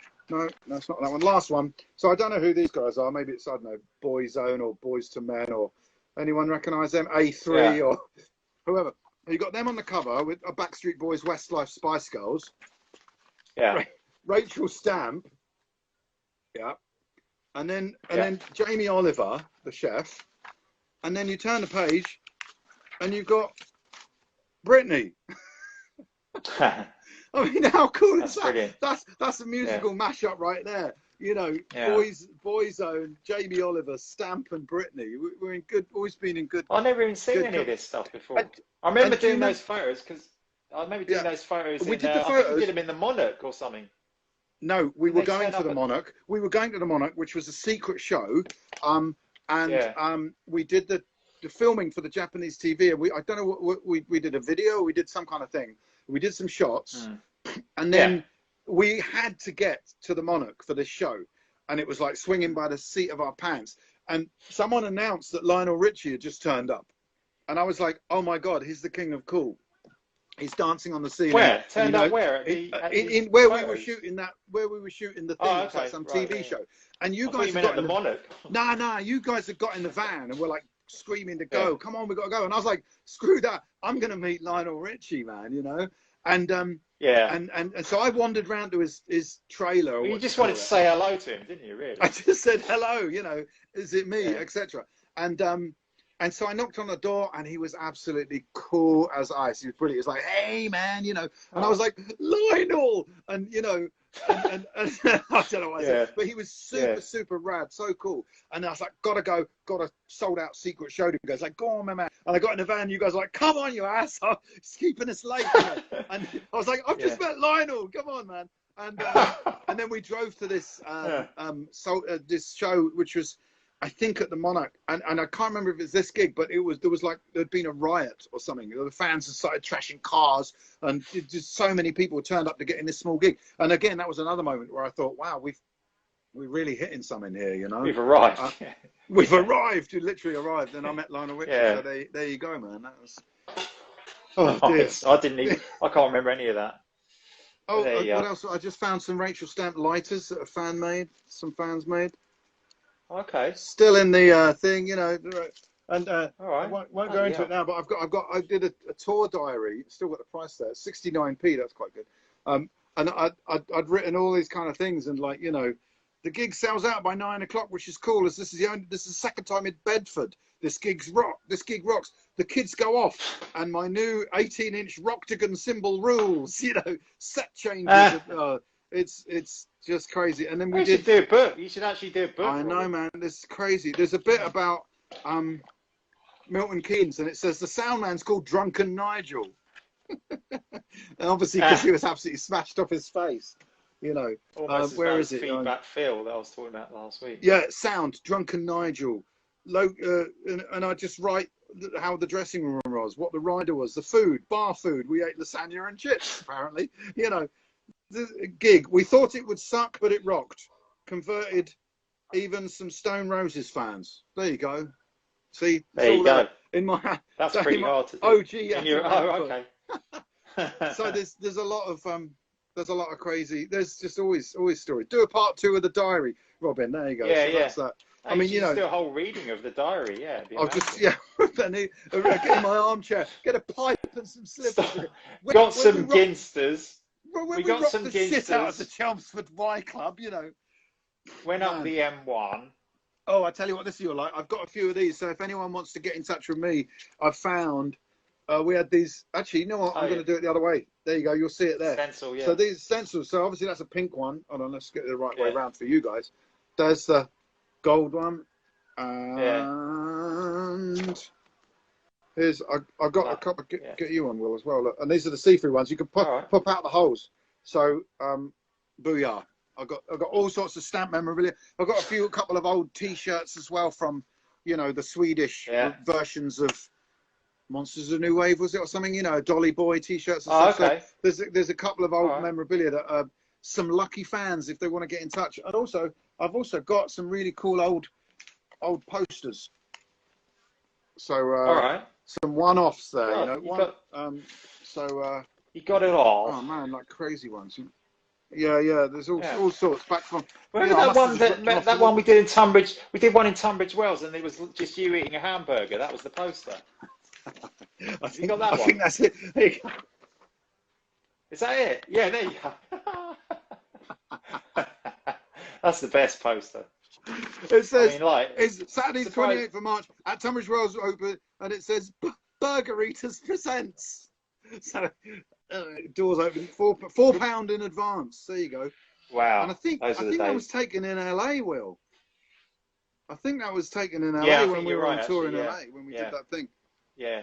And the waitress, the first time we went to a diner, she said, "Hey, my name's Candy. and I'm your new friend for today. And I was just loving it because I was like, that's pure Americana. And and I went, yeah, thanks, Candy. And, you know, did my best British accent. And she went, are you guys in a band or something? And you sort of went, yes, we are, Candy, you know, a deadpan. And she went, do you remember what she said? No. Sounds like a party to me. Oh, yeah. Sounds like a party. No, that was after we ordered the food, wasn't it? It was a catchphrase, wasn't it? Me and you had for years. Sounds like a party to me. I forgot that. Oh, it's so good. Dear. I mean, anyone who comes on with that, I'm your new friend for the day. I was like, I love you so much. It completely beats the Acton greasy spoon, you know. What do you want? That's it. I know. I miss it, man. You need that all over the world. Yeah. Well, that's maybe a good note to leave it on. And Candy and a new friend for the day. Have you showed, sounds like a party to me. That's handy. You showed all your show and tell stuff. I mean, you know, there's always more show and tells, but you know, there's this. Well, we've done the Japanese press, the stencils, the fan club, the tour programs, posters, the tour diaries. I've got a little cassette here, which is My Sweet Rose, Just Sweet Maisie, I Like Girls and True Love, Bitch Vinyl. I mean, that was our first. Oh yeah, that was our record label. I mean, we got loads of these, you know, cassettes. If anyone's got a cassette player out there and wants a bit of stamp, I might have some things for you. You know, let me know. Oh, there you go. There you go. Yeah. There's all sorts of stuff. Oh, here we go. This is one for David because it's his birthday. I saved this till last. It says, "Happy birthday, Dolly Boy." Saturday the 16th. Happy birthday, Dolly Boy. Rachel Stamp, the royal family. And the agents. Oh yeah. So we again, bloody barfly again. Where was that? Oh, the barfly. The barfly, yeah. If I hold it up back to front, you might be able to read that. I don't know. No, it's still back to front for some reason. I don't bloody. No, forget that. Anyway, yeah. So that's an actual legit birthday gig that we did for our wonderful frontman DRP. There you go. So cheers to that. Thanks for everyone for tuning in, rocking out with us. Thanks a lot, and I'm going to dedicate this episode to Mark Heads, who's an old friend of mine who sadly passed away the other day. I mean, he'd been ill and stuff, but it was still a bit of a shock because I went to college with him. Yeah. Oh man. Just quickly on that, it hit me quite hard. Yeah. We played with Jolt, didn't we? I think we played with them. Actually, I was talking to David about this the other day. Did Jolt support us, or did we support Jolt? Kentish, you know, when we played the Forum, it was like a club night. I think they played that. We played the Forum twice in 1 week, and one night was a club night. Yeah. And Jolt played that. This is what David said, and I can't remember, so I assume he's right with that. Yeah. So yeah, and that was with Laney and Mark and. That's right. Yeah. 3-piece. Yeah. 3-piece. Yeah. So yeah, I mean, sadly, Mark Heads, that was a shock to read, and obviously, Sylvain. And Sylvain, all in 1 week. Yeah. So it's a crazy week. So going to dedicate this one because we can't play any gigs to dedicate to people, so we're going to have to dedicate this episode to those two. To them, that's right. Yeah. And also to all the wonderful, crazy Stamp fans from literally around the world, who've been, following us and hanging on with us and supporting and coming to these shows we put on every four years, and stuff like that. Well, let's hope it's not going to be 4 years this time. Hopefully, if stuff starts again by the end of the year, then we'll do one next year. I'm sure. Well, assuming my studio's finished, then we can do some cool rehearsals and then go from there. You know what I mean? Maybe this year, who knows? We don't know. If we can, we will. Let's just say that. You know what I mean? I mean, at the moment, no one knows who's going to play whenever again. So everyone's in the same boat, whether it's us or the Beatles. You know what I mean? It's like kind of no one knows what's going on. I certainly don't. But hang in there, and everyone stay safe. So that we can actually get together and do all this and get back to the crazy rock and rolling on stage and off, and the hoovering. Absolutely. Well, thank you, Mr. Guy, and no man, thank you, Mr. C. Man. Cheers, Chris. Yeah, cool guys. See everyone, and thanks for everyone. Thanks for watching, everyone. Just tuned in. Cheers, Jerry and Kathy, and everyone from all around the world. Thank you very much. Everyone else that knows me. Everyone that knows me. Everyone who's sailed in me. And you know what you know who you are. You know who you are. Okay. You knows it. All right, man. You knows it. Take care, Robin. See ya. See you guys later. Bye. Bye. Bye. Bye.